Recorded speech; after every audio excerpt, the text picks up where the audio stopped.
The best team you've seen in person, David, this year is which? It's the Atlanta Braves. And that's an easy answer right now. They're loaded top to bottom. Their lineup is circular, 1 through 9, more than any other team in the big leagues right now. And, I have a feeling, too, that they're going to be active to try to add some pitching, maybe some starting pitching at the deadline. But they also have one of the best young power pitchers in Spencer Strider. And Max Fried, a young lefty, is going to be back, too, in the second half and down the stretch line. And he's a good one, too, and postseason tested. So it's the Braves, and it's probably not even close. Not even close. Okay. So who would be second then? A close second for you? Well, I think that there's kind of the rest of the fray, so to speak. Mm-hmm. I believe that the Dodgers are underrated. Everybody thought this would be the year that they would fall down and fall back to the pack, but they still have Freddie Freeman. They still have Mookie Betts. They still have a great farm system that keeps feeding them players. So, I think the Dodgers are very underrated in that regard.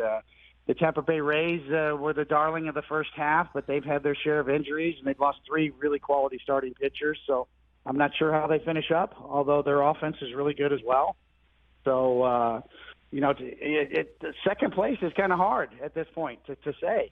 I think it's as yet to be determined in terms of who that's going to be. But I know who number 1 is, and they're down south in Atlanta. David Cohn here on the Rich Eisen Show. So based on your thoughts going into the second half of the season, it's the Braves' world or title to go lose, basically, based on their roster and the way that they're playing and what you've seen in the first half? Is that a fair assessment? They absolutely have to be the favorite right now. They clearly are the favorite. They're the deepest team going right now. They all, they have tremendous resources in a new stadium down there. They can be as active as they want during the trade deadline. The trade deadline will be interesting this year. I'm not sure if there'll be any big bangs unless Ohtani gets offered up by the Angels. But I think the Padres are still in it too. I think they might get aggressive rather than sell. Derek Jeter talked about maybe the Yankees going for Juan Soto. I'm not sure that the Padres are going to do that. I think they're going to continue to try to push forward and maybe even add. So it might be a dud of a trade deadline, with all this talk. And if that happens, that plays in the Braves' favors. That makes them even more of a number 1 handicap right now. Unless Ohtani moves. I mean, what's your spidey sense on that? If somebody who's been a deadline ace moved before, David? Yes. I have a hard time believing that the Angels have the mindset to do it. I think they missed the window last year to potentially do it and give a team a year and a half of Ohtani, and the return would have been much better.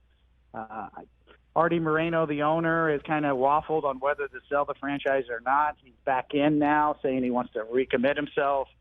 Perry Maniason, the general manager's job is on the line. He doesn't want to trade Ohtani. Phil Nevin, the manager, doesn't want to trade Ohtani. I don't know that they have the stomach to do that.